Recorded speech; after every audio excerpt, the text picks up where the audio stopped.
Hello, everyone. Today is June the 17th. Imagine that. The title God has led us to through scriptures found in Nehemiah 7 through 9 and Acts chapter 3 is this: when God restores his people and raises them up in power. Power. Hello, everyone. Welcome. So thankful, and I'm glad that you've taken time out of your busy day and joined us as we spend time together in God's Word. Before we begin, let's ask the Lord to renew our hearts through his truth, restore what has grown weak within us, and deepen our faith in his power to make broken things whole again, to make dead people live. When restoration becomes renewal is what we find in Nehemiah chapters 7 through 8.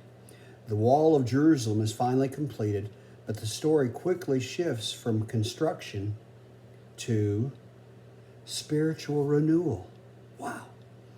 Ezra gathers the people and reads the law of God aloud. Men and women and children stand attentively as God's word is opened before them.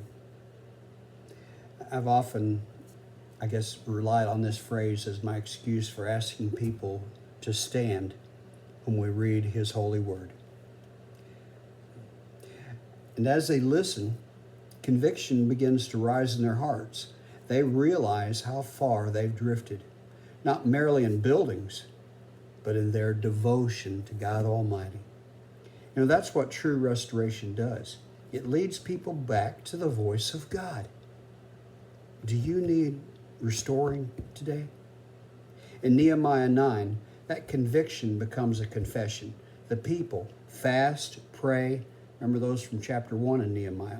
Fast, pray, and publicly remember God's goodness and faithfulness through generation after generation after generation. At the same time, they honestly confess their own unfaithfulness. Stand up and bless the Lord your God forever and ever, we find. That's not a surface level emotion, friends, or a temporary remorse. It's a deep turning of the heart back toward God.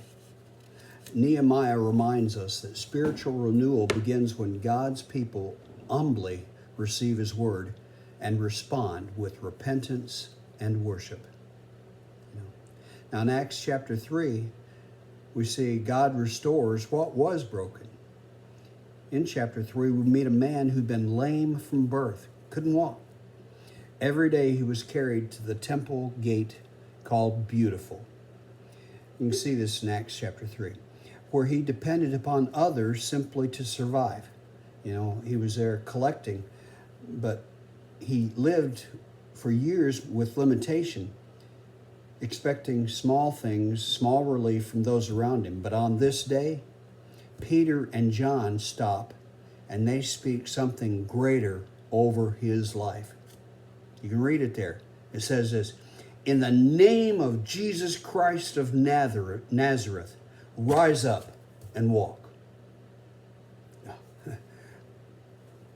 You can just imagine the look on this guy's face.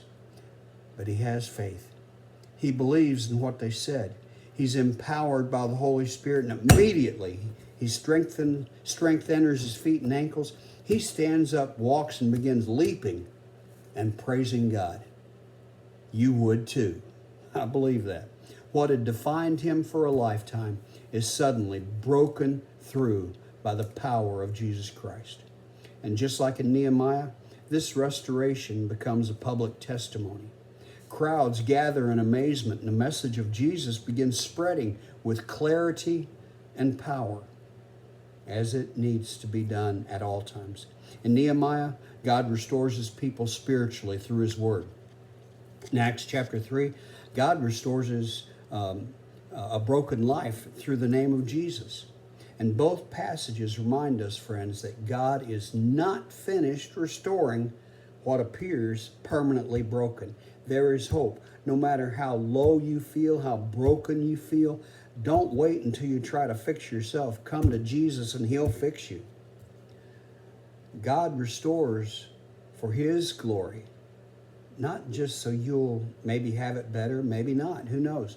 But he restores, he does it for his glory. These passages reveal different layers of God's restoring work. Nehemiah shows us a people returning to truth, repentance, and reverence through the Word of God. Acts shows us a life transformed physically and spiritually through the power of Jesus Christ. And together, they remind us God restores hearts through His Word. God restores lives through His Son. God restores His people for His glory. What feels distant can be brought back. What feels weak can be made whole again. The Lord restored Jerusalem and healed the lame man. He still reveals and restores lives today. Questions for reflection. How's God using His Word to bring conviction or renewal in your life right now? What areas of your life need honest confession and maybe a realignment with God? Where do you need to trust Jesus for restoration that feels impossible on your own? Remember, nothing is impossible with God. Let's pray. Lord, bring me back to your word with an open and humble heart. Restore what's grown cold within me and renew my devotion to you. As it says in your word, create in me a clean heart, O God, and renew a right and steadfast spirit within me. Where I'm weak, strengthen me. Where I'm broken, heal me. And where I've drifted, draw me close again through your Son, Jesus Christ, my Lord and Savior. Teach me to trust your restoring power and walk faithfully in obedience and worship each and every day. And the people said, Amen. I don't know about you, but this has been such a blessing to me just in studying and preparing and sharing it with you.